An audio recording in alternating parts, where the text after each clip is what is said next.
So, there have been a lot of videos made on this movie, and it's not even really that topical anymore, but this movie is just too good not to do an analysis of. Mad Max Fury Road is an action movie directed by George Miller, who, amongst directing the other films, directed Babel and Happy Feet. I can't wait for the crossover. But before I digress, this film is perhaps the best action movie of the century, maybe the best one of all time, and yet, as many have pointed out, it doesn't exactly push too much plot at you. But there's so much more going on in this movie beneath the dialogue, so much more conveyed by the music, the cinematography, and the cutting. So, before I get into the synopsis, as always, see this movie. Mad Max Fury Road begins as Max gets captured by a bunch of semi-psychotic warriors who worship gasoline and are led by Immortan Joe, who controls the population through his control of water, which he pumps up within his fortress, the Citadel.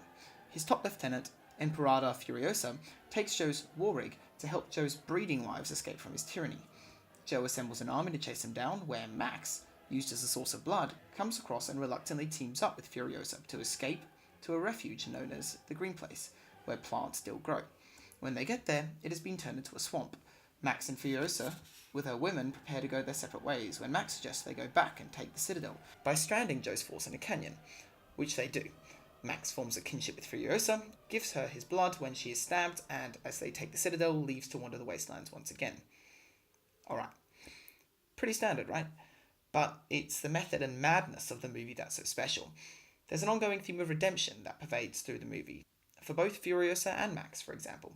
Both are shown trying to redeem themselves for their past sins they've had to commit to survive in the wasteland. This manifests quite literally for Max through symbolic visions which plague his sanity through guilt, through the repetition of lines like, "Where were you?" Both of Max's and Furiosa's struggles are represented through the string section.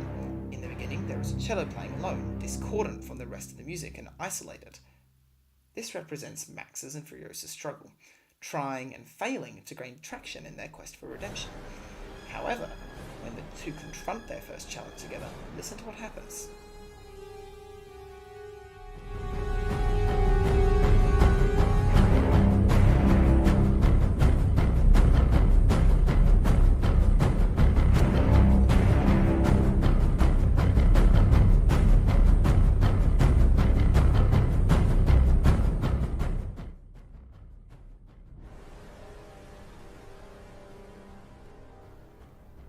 The string now plays into the current rhythm as they face Joe's theme, which comes out right about now.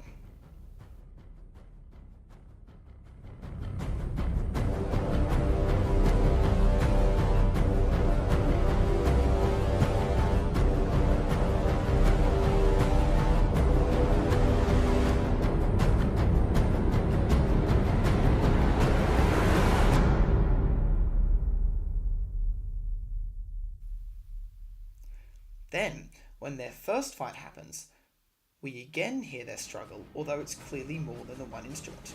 Then, when the two start preparing for battle, it gets really interesting.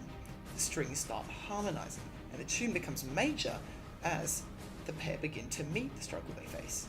We see the progression from distrust to working together to harmonizing all the way through the music, far more in some ways to what the base plot and the dialogue reveal. Throughout the movie, the bond shared between these two warriors only grows tighter, leading to the characters placing more and more trust and reliance on each other. Furiosa, in a symbolic moment, uses Max's shoulder to lean her rifle on during the swamp sequence to steady her shot.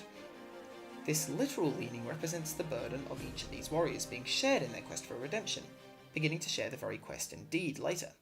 However, when Furiosa's dream of redemption through reaching the utopian vision of the Green Place turns out to be impossible, this whole quest feels redundant and hopeless. No hope is a mistake.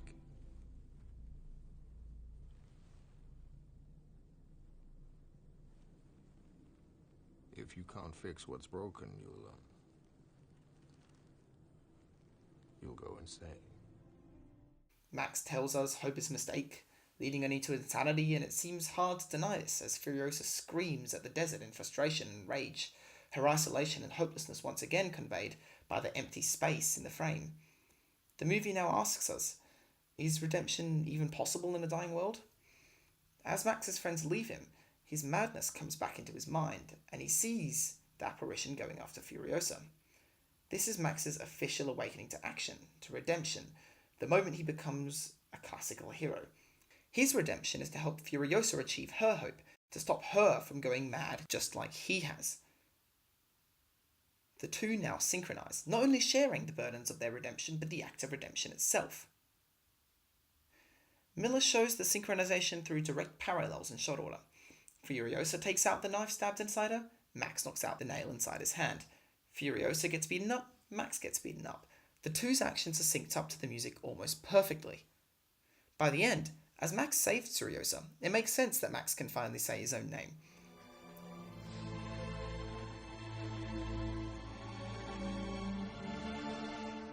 Max. My name is Max.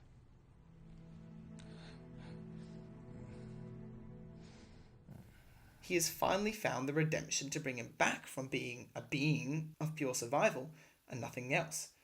Anyone else glad that they didn't name the movie something like Mad Max Redemption or Mad Max Resurgence? The point is, a huge internal story has been told, if not necessarily an entirely unique one, through mostly music and cinematography. In Mad Max, dialogue is secondary to just about every other factor there is in making a movie. This is how, not all, but many more movies should be doing film.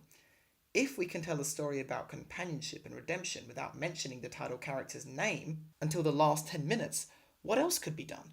What else could be done better? Especially with action. I'm looking at you, Marvel. See you next time.